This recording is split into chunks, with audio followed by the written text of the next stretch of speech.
Las juntas supremas que se hicieron cargo del gobierno de España en ausencia del rey Fernando VII, prisionero en el castillo francés de Valençay, se enfrentaron con un primer dilema: cómo combatir con éxito la agresión napoleónica. En la primavera-verano de 1808, las tropas se concentraban en los alrededores de Madrid, protegían el camino entre la capital y la frontera por el norte y ocupaban Barcelona y los pasos por los Pirineos. El resto del territorio peninsular estaba todavía libre de soldados imperiales. Pero España carecía prácticamente de ejércitos profesionales en su territorio en el momento de la invasión. Napoleón se había encargado de que Manuel Godoy enviara los mejores regimientos de la corona a Portugal y a Dinamarca. Solo quedaban algunas fuerzas en Galicia y en el sur de Andalucía para organizar una resistencia. La monarquía española está vieja. Mi misión es rejuvenecerla. Hay que mejorar todas sus instituciones. Hay que hacer que los españoles se beneficien de las ventajas de la reforma, sin desórdenes. El mal no está en el pueblo. Está en la pésima administración que viene sufriendo hace muchos años. Lo que yo quiero es que los españoles digan de mí: fue el regenerador de nuestra patria. La sorprendente unanimidad que había permitido formar una junta de gobierno en cada ciudad importante del país no se repitió a la hora de trazar una estrategia común para enfrentarse al enemigo. En las insurrecciones que precedieron al reemplazo de las antiguas autoridades, participaron en general activistas del partido fernandista. Los partidarios de Fernando VII estaban organizados antes de que se produjera la ocupación napoleónica.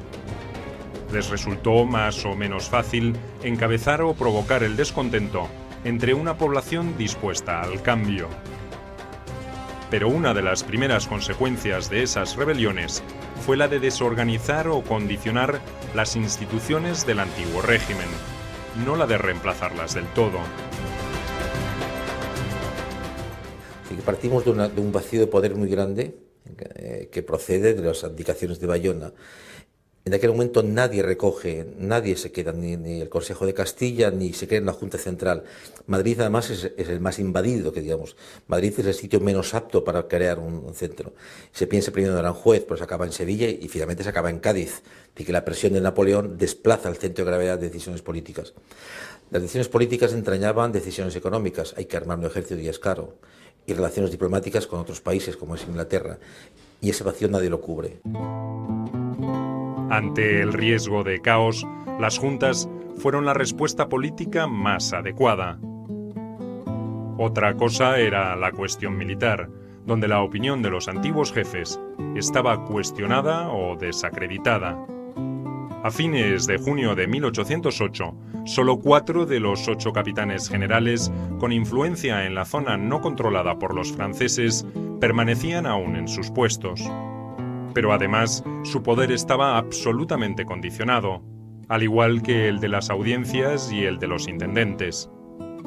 Esa desorganización inicial impidió una orientación uniforme y un criterio único. El ejército español es el ejército del antiguo régimen, mandos ennoblecidos, además pasando por el tamiz de la Ilustración, mandos ennoblecidos y mandos cualificados, si es cierto, pero con unas capacidades estratégicas, por muy decirlo así, muy de academia, ¿no? Con lo cual, el ámbito de la tropa es un ámbito puntual, es un ámbito, en este caso, que se nutre o de voluntarios o se nutre en muchas ocasiones de levas dudosas.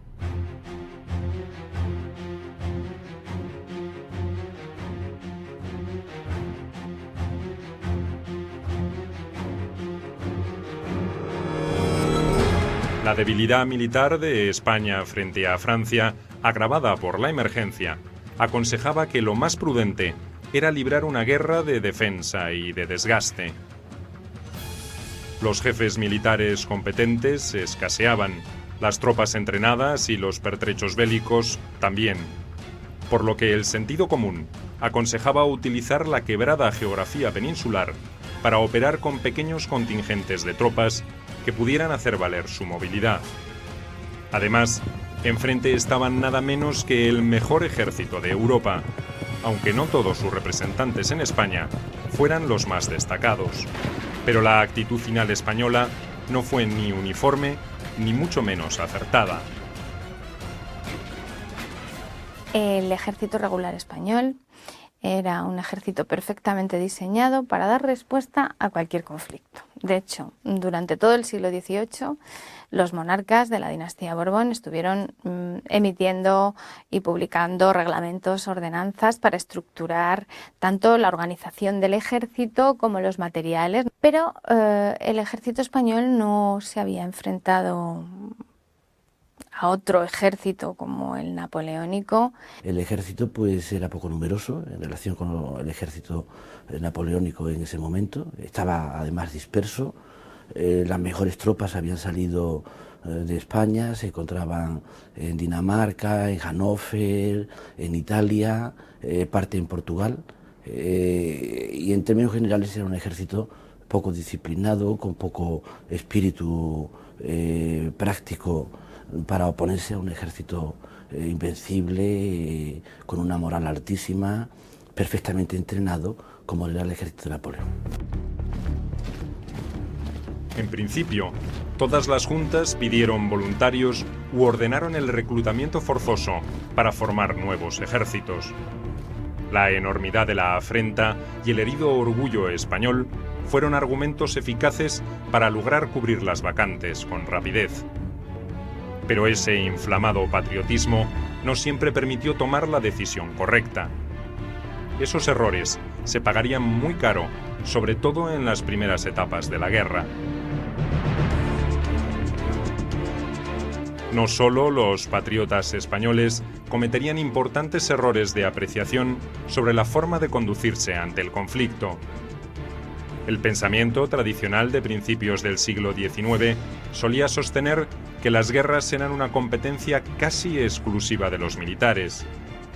Las cuestiones de táctica, de logística, de planificación estratégica y hasta de reclutamiento eran ejecutadas por soldados profesionales. Los enfrentamientos bélicos se daban entre cuerpos armados en campos de batalla, generalmente alejados de centros urbanos. La participación de civiles solo se producía cuando el objetivo militar era una ciudad fortificada o un importante centro político-administrativo, como el caso de Madrid. La noción del pueblo en armas era absolutamente ajena a esa concepción casi elitista de la guerra. El desconcierto era generalizado y el desconcierto estaba presente en el sentimiento popular, pero también en el del ejército. Y el ejército regular estaba atónito. Luego, dependiendo del lugar, variaban las informaciones que tenían, pero el ejército regular, en principio, con el aliado que tenían recientemente, no sabía muy bien qué posición tomar. Ya van llegando las informaciones, el ejército se va posicionando y desde mi punto de vista, el ejército español, el ejército regular, está muy a la altura de las circunstancias. Napoleón no esperaba ninguna oposición militar de importancia. Tampoco imaginaba una resistencia efectiva a cargo de milicias organizadas a toda prisa. Aunque él era un producto de la Revolución Francesa, esa clase de reacción popular no cabía en su lógica guerrera.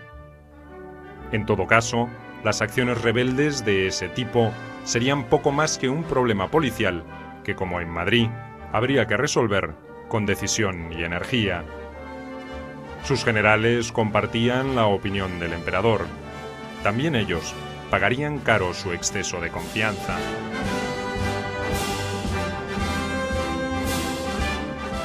Yo creo que el error estratégico de Napoleón es uno, desde Bayona, pero luego hay errores de ejecución tácticos de sus propios generales. Creo que comete el error ya en Madrid el 2 de mayo en Junot y creo que lo comete también Dupont en Córdoba. Los días de saqueo de la ciudad de Córdoba, en que hay relatos de violaciones innecesarias encima, le sacan a la catedral, le roban todo el oro, todo su museo, todos los fondos que tenía. Córdoba para mí es el grito de alarma de decir, estos no son aliados que vienen de paso para ir a Portugal, y empieza la guerra del francés. Poco después de los sucesos de Madrid, los franceses comenzaron a desplazarse por el territorio peninsular y se produjeron algunos enfrentamientos. El del Paso del Bruc, junio de 1808, fue el más importante porque significó la primera victoria para las milicias catalanas, las mejor organizadas de toda España. En esos mismos días, los habitantes de Valdepeñas y de Santa Cruz de Mudela atacaron la retaguardia de la columna mandada por el general Dupont. También aquí, la suerte de las armas favoreció a los patriotas. Se trataba de escaramuzas donde el factor sorpresa y el valor individual podían compensar la falta de disciplina militar y el escaso armamento. También tenían un efecto propagandístico. Elevaban la moral de los combatientes y cumplían con la recomendación de la Junta de Sevilla, que se inclinaba por hostigar, pero no forzar, una batalla definitiva. Nunca el emperador pensó en una resistencia nacional de lo que después se va a llamar la nación en armas, que es un concepto que surge en Prusia en la segunda mitad del siglo XIX, pero esto desconcierta absolutamente al emperador y a los generales franceses, a pesar de que había habido informes por parte de algunos agentes, como uno de ellos, el más conocido de todos ellos, es el del gentil hombre Tournon, que hablaba de que había un espíritu, se habla ya de espíritu nacional, que está entusiasmando a los españoles para enfrentarse al ejército ocupante.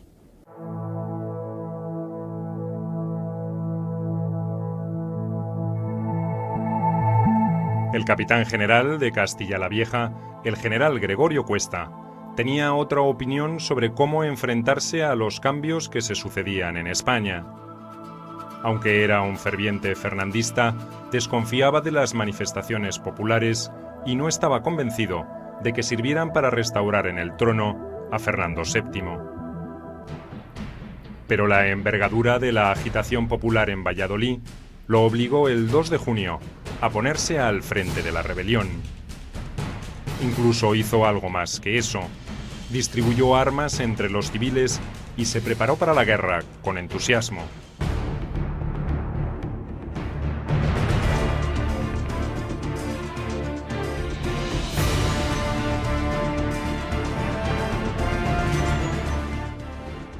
Valladolid era un punto estratégico para el esquema de ocupación napoleónica. Dominaba una de las principales líneas de comunicación abiertas entre Francia y Portugal a través de España.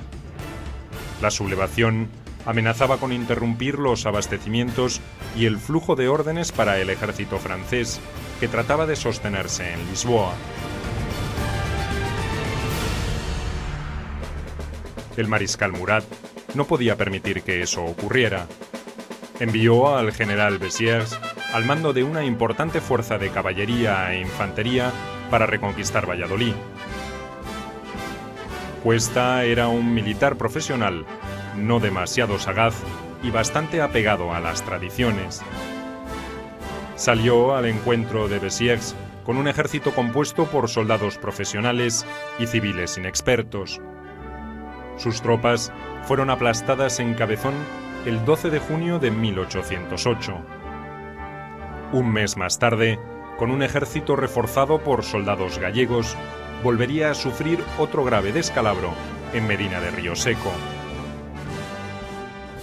Todo soldado francés, por muy recluta que fuese, es consciente de que acaba de entrar en una maquinaria militar fantástica y que va a tener uno de los mejores, por no decir el mejor servicio de correos del mundo. Va a estar abastecido de todo el rato de las necesidades fundamentales, va a tener un servicio de enfermería y ambulancias, va a estar cubierto por sus mejores mandos y sabe muy bien que el principio de disciplina y el mando único privan en el ejército. Es decir, el pertrechamiento, y yo diría incluso que tanto en artillería como en caballería como en infantería, vienen en función de una experiencia militar ya de muchos años que no tiene el otro bando.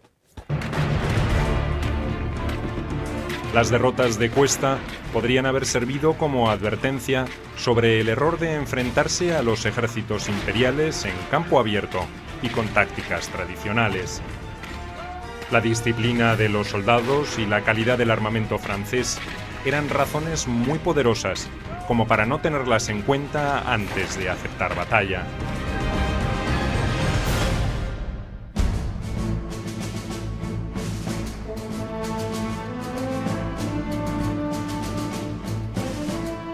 Pero una inesperada y deslumbrante victoria en Bailén ocultaría gran parte de las deficiencias de los ejércitos patriotas y tendría consecuencias trascendentales para los dos bandos en pugna.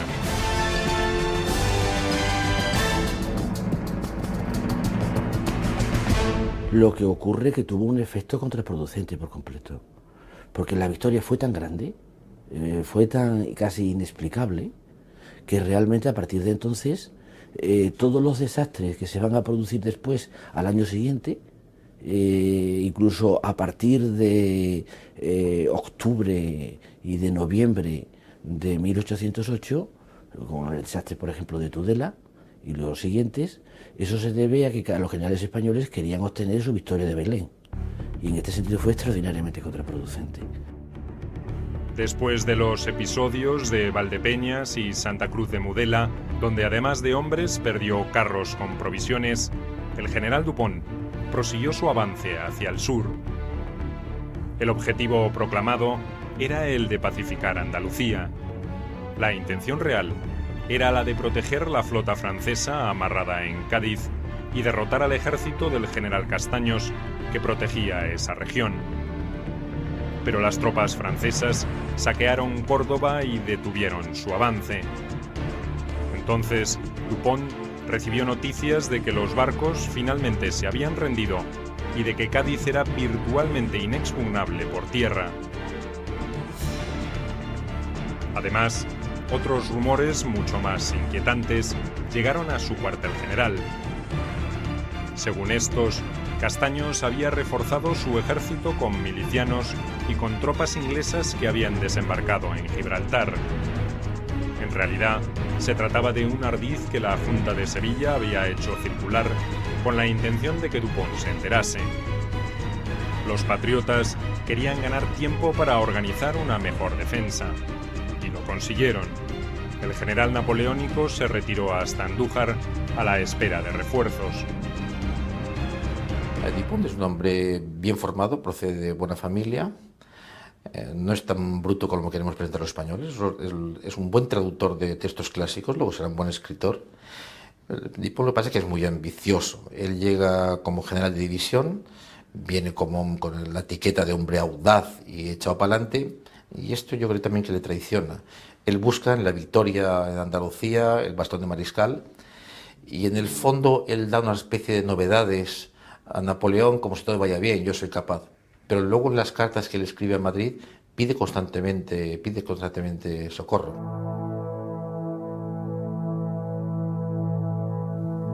Napoleón, que supervisaba todas las operaciones, ordenó el repliegue de una división que luchaba en Portugal para reforzar a Dupont. Además, por el sudeste debía aparecer el ejército del general Moncey, que operaba en Levante. Pero ninguno de esos refuerzos llegó en el tiempo previsto, y los franceses tuvieron que desguarnecer Madrid para seguir con la campaña. La larga espera de casi un mes le sirvió a Castaños para entrenar a los reclutas convocados por la Junta de Sevilla para reforzar su ejército. Que el mérito de organizar juntamente con Saavedra como presidente de la Junta de Sevilla un ejército basado en tropa reglada y también en tropa de última recluta, tiene un gran mérito dadas las circunstancias. Y dentro ya del teatro de operaciones, creo que esos movimientos continuos, exasperantes muchas veces para la tropa, eran necesarios para que los franceses no supieran nunca cuáles eran los objetivos del general español. Objetivos que se han puesto en duda si el general esto lo hacía por necesidad o siguiendo una táctica preconcebida. Yo creo más bien lo segundo. Castaños resolvió enviar a una parte de los nuevos batallones a cubrir una posición a la vista del ejército francés, solo separada por el río Guadalquivir. Una columna móvil de los patriotas también partió hacia los pasos de Sierra Morena para interceptar eventuales refuerzos imperiales. Por último, 2 divisiones de soldados veteranos del ejército español vadearon el río por encima de Andújar y se apostaron en Bailén. El plan de Castaños era que esas tropas tomaran a las napoleónicas por la espalda mientras él golpeaba por el frente. Dupont no se enteró de la existencia de ese peligroso movimiento. Tampoco entendió la maniobra del resto. Creyó que lo que tenía enfrente era el cuerpo principal de Castaños y que la columna móvil pretendía cortarle una eventual retirada que ya había decidido realizar. Por tanto, ordenó al general Bedel, que había llegado con refuerzos, que volviera y defendiera los puertos de montaña, mientras el grueso del ejército iniciaba el repliegue. Era el anochecer del 18 de julio de 1808. Castaños no me echaba a la antigua. Lo que hace Castaños, aparte de crear un gran ejército, es pinzar a Dupont. Se da cuenta inmediatamente de que Dupont está perdido en el sentido geográfico del término. Improvisa demasiado y además ha tenido hasta demasiada autoconfianza.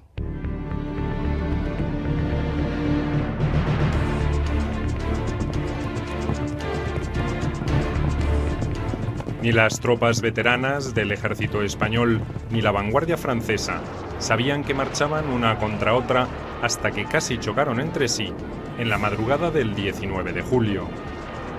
Las fuerzas españolas contaban en sus filas con mercenarios y estaban bajo el mando de 2 mariscales extranjeros, el suizo Theodor Reding y el belga Marqués de Coupigny. Marchaban en formación de batalla.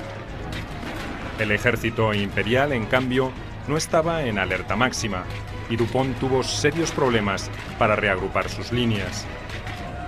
Desde el amanecer hasta la media tarde, los franceses intentaron penetrar en vano la formación defensiva desplegada por las tropas españolas.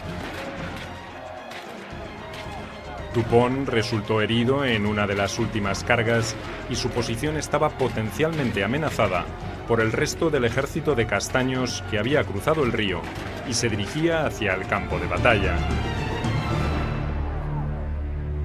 Fueron los generales Reding, el general Coupigny o el coronel Mourillon los que realmente llevaron a cabo el enfrentamiento con los franceses. A diferencia, por ejemplo, de Wellington, que suele estar presente en las batallas, en el campo de batalla, Castaños estaba, alejado de lo que es el enfrentamiento directo. Nunca quedó en claro por qué el principal jefe español demoró tanto su llegada al escenario central de Bailén. La suerte de los franceses había quedado decidida de todas maneras por 2 hechos fortuitos. El primero fue la negativa de un batallón de mercenarios suizos del ejército imperial a atacar a sus compatriotas que formaban parte de la vanguardia española. El otro fue la aparición en ese momento de la columna móvil patriota en el flanco y la retaguardia napoleónica. El comandante francés creyó que Castaños había llegado con el grueso de su ejército y pidió parlamentar. Mientras se discutían los términos de la tregua, arribó finalmente el general con el cuerpo principal, y Dupont no tuvo más remedio que rendirse. La división mandada por el general Bedel, que también apareció cuando todo había concluido, amenazó con replegarse, pero finalmente capituló sin lucha. Todo el pueblo estaba apoyando a ese ejército 19 de julio de 1808 con un calor de espanto por la mañana. Las mujeres del pueblo se jugaron la vida literalmente por llevar agua a los militares. Se jugaron la vida literalmente. Hay heroínas por todas partes. Encontramos lo que la guerra de la independencia, cuyo un término que es el de la heroína. Bueno, pues es que tenemos heroínas locales en todas partes, muchas mujeres. El saldo de la batalla fue de 2.000 bajas y alrededor de 15.000 franceses prisioneros. contra unos 1000 hombres muertos o heridos en el ejército de Castaños. Dentro de los cánones militares napoleónicos, no fue una batalla trascendente, pero para los españoles significó una victoria emblemática desde todo punto de vista. Por primera vez, un ejército imperial era derrotado en combate abierto por un puñado de tropas que no tenían ni la disciplina táctica ni el equipamiento militar de sus adversarios. Para colmo de males, el propio rey intruso, José Bonaparte, se encargó de repotenciar el valor estratégico de la victoria española. Había llegado pocos días antes a un Madrid casi desguarnecido y resolvió retirarse apresuradamente hacia la línea defensiva del Ebro. De esta forma, magnificó la importancia de la batalla de Bailén y le dio una inesperada bocanada de oxígeno a toda la resistencia española. La batalla de Bailén fue una de las batallas más curiosas de toda la época napoleónica. Se puede decir que fue una victoria que pasó por accidente, totalmente por accidente. Y una cosa que se puede decir fácilmente es que la conducta de General Dupont y también de General Bedel, los dos generales más involucrados en el desastre, su conducta fue malísima, malísima, inepta, estúpida. Casi simultáneamente con la derrota napoleónica en tierras andaluzas, se estaba produciendo la heroica defensa de Valencia y Zaragoza.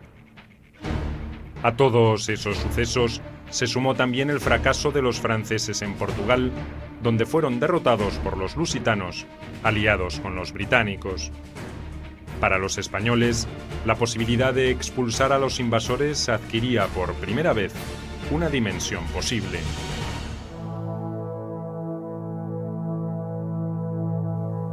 Además, en Bailén habían peleado codo a codo andaluces, aragoneses, castellanos, extremeños y catalanes. Hasta el futuro libertador de Argentina, Chile y Perú, el general José de San Martín, fue favorecido con un ascenso por su destacada participación en ese combate. Era un episodio de alcance nacional, y así fue interpretado en toda España, pero desde el punto de vista militar no fue aprovechado como correspondía. De la victoria de Bailén, que a partir de ese momento muchos opinan que ha demostrado el ejército imperial que no es invencible y que por lo tanto se puede repetir. Se puede repetir con el error, que es un error importante, de que en realidad no va a ser el mismo ejército el que va a venir, y sobre todo que se pone a la cabeza el propio Napoleón, que ha tenido todos los defectos del mundo, pero que en materia militar sabía de qué hablaba.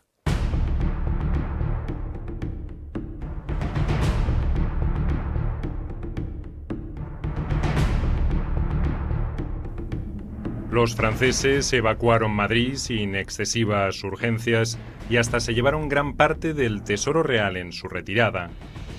Nadie los perseguía y nadie los persiguió en su repliegue hacia el noreste de España.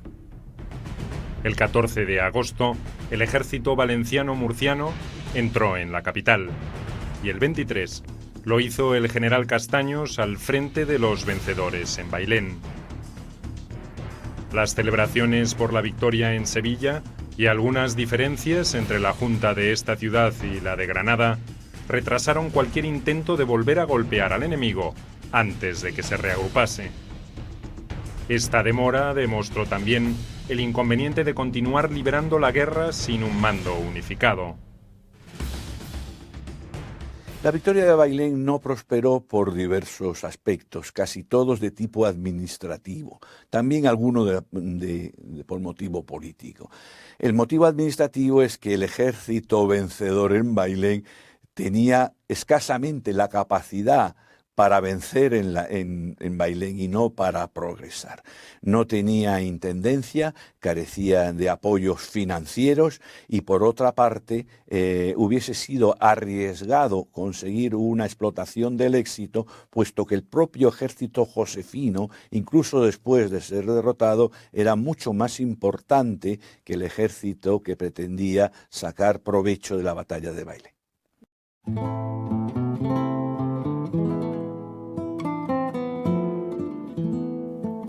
Bailén aceleró las gestiones para formar una Junta Suprema que coordinara los esfuerzos, hasta entonces desperdigados, de los órganos de gobierno de todo el territorio español.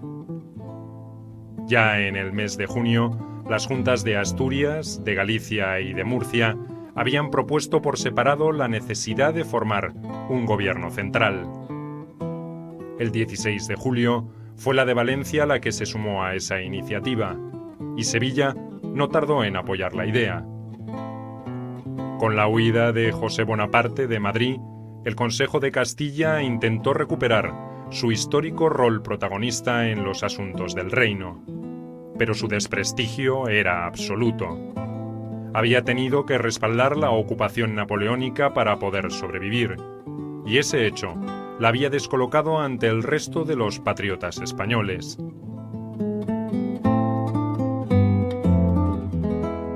Lo que es evidente con Bailén son dos cosas. Primero, que José I no se lo cree. Cuando se le anuncia por primera vez que Dupont ha capitulado en Bailén, su primera respuesta es considerar que el emisario que le anuncia ello está loco y no se lo cree. E inmediatamente tiene que huir al día siguiente, porque efectivamente, pues es una realidad y las tropas españolas están progresando. A partir de este momento no es una reacción social, sino una reacción política.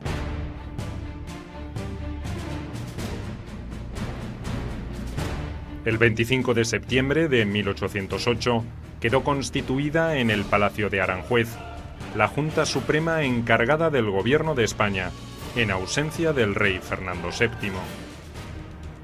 Estaba integrada por diputados o representantes de las juntas provinciales, presidida por el veterano conde de Floridablanca y coordinada por Martín de Garay como secretario general. En su composición se reflejó la ausencia de vocación revolucionaria que ya había predominado en la formación de las juntas provinciales. Más de la mitad de los diputados eran de origen noble, y 5 de ellos eran grandes de España. La representación eclesiástica, que incluía a 2 arzobispos, seguía en importancia. Dada la situación de emergencia en que estaba sumido el país, la presencia militar también era numerosa. Los burgueses, que habían contribuido a encender la rebelión, eran en cambio una absoluta minoría. La creación de la Junta Central es un proceso lógico a 3 niveles. La Junta Central se crea como un aglutinante de las juntas provinciales. De hecho, de las 18 juntas provinciales va a haber 2 representantes, en total 36. Por lo tanto, sobre la Junta Central para, llegamos al segundo punto, conducir la resistencia contra los franceses. Al mismo tiempo, es una forma de intentar repartir ecuánimemente los fondos, de reorganizar los ejércitos y, quizá una cosa tan importante como las anteriores, poner orden en el orden público. La Junta Suprema se proclamó soberana y custodia del poder real, y salvo algunas objeciones de corte institucional, fue reconocida como tal en toda España. Entre sus primeras medidas, la más importante fue la de hacer sentir el peso de su autoridad a las juntas provinciales, que vieron inmediatamente reducidas sus atribuciones y competencias. Se les prohibió seguir sosteniendo campañas militares por su cuenta y se les exigió que remitieran un extracto de su situación financiera y los fondos que obraran en su poder.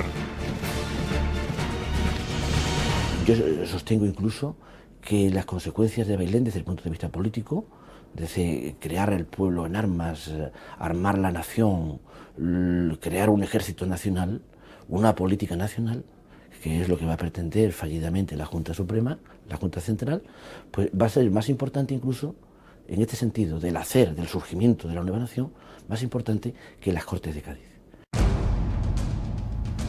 La Junta Suprema ostentaba todos los atributos del gobierno, pero carecía de uno de los elementos vitales que ya entonces movía al mundo: dinero.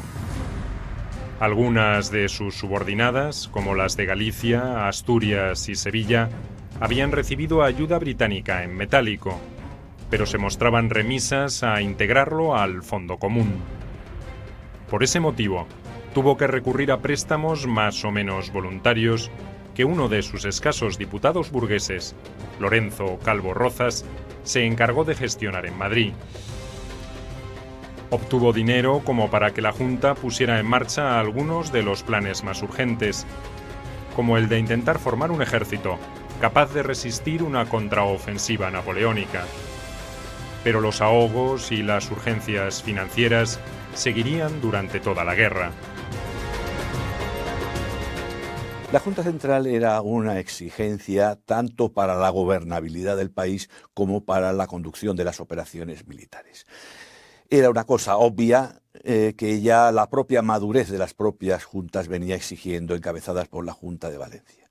Había otras consideraciones que aconsejaban la creación de este organismo central y centralizador. Entre otras, el debido encauzamiento de la ayuda económica y militar de Inglaterra. Inglaterra quería tener un interlocutor válido, entre otras cosas, para tranquilizar a su propio rey de que no se trataba de una revolución parecida a la francesa.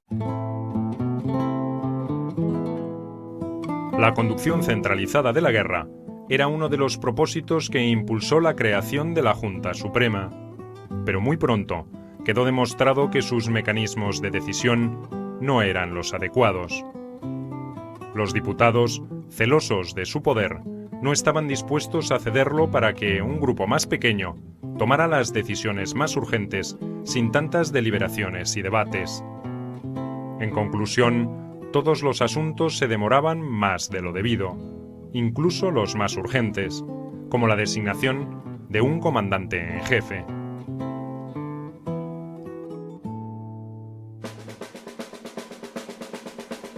Los ejércitos franceses se estaban concentrando al este del Ebro, pero la Junta Suprema no había logrado poner al país en estado de guerra total.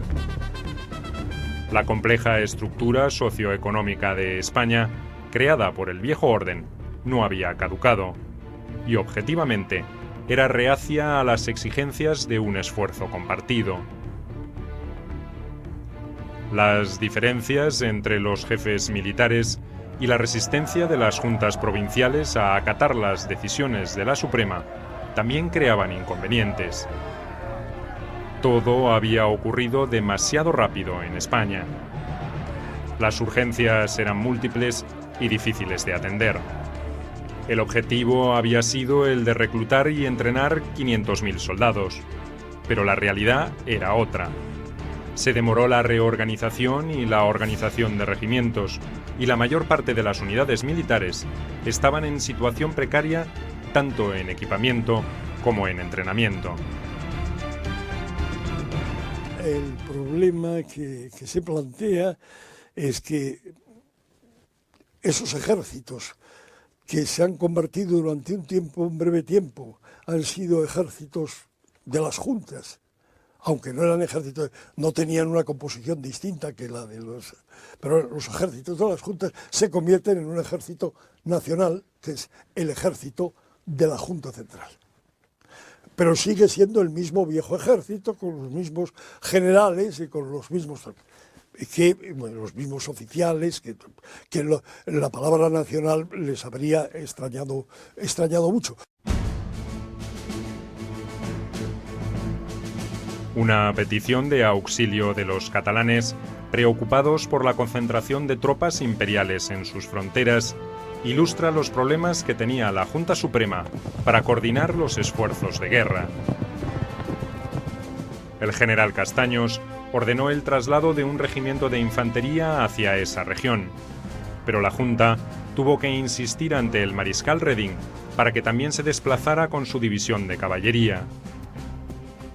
La ciudad de Zaragoza, que acababa de salir de un duro asedio, se negó a desguarnecer las espaldas de Aragón para defenderla de los catalanes con 6.000 soldados.